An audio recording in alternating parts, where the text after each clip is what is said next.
Hi friends, இன்றைக்கி நம்ம வீட்டில் சண்டே ஸ்பெஷல் என்னென்னு பார்ப்போம். சூடான சாதம், எலும்பு குழம்பு, மட்டன் வறுவல்,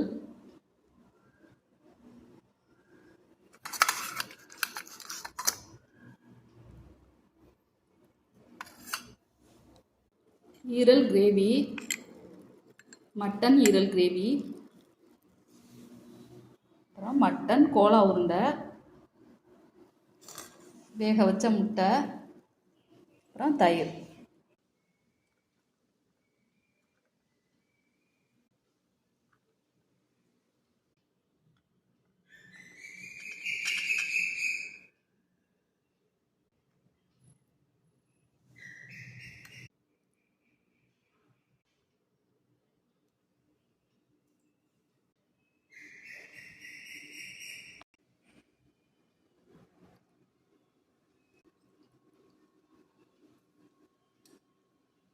இன்றைக்கி நம்ம வீட்டில் சண்டே ஸ்பெஷல் லஞ்ச் இதுதான் ஃப்ரெண்ட்ஸ். இந்த வீடியோ பிடிச்சா லைக் பண்ணுங்கள், ஷேர் பண்ணுங்கள், மறக்காமல் சப்ஸ்கிரைப் பண்ணுங்கள். இந்த கோலா உருண்டை நம்ம சேனலில் ஏற்கனவே இருக்குது, மட்டன் வறுவலும் இருக்குது. உங்களுக்கு வேணும்னா நம்ம சேனலில் செக் பண்ணி பாருங்கள்.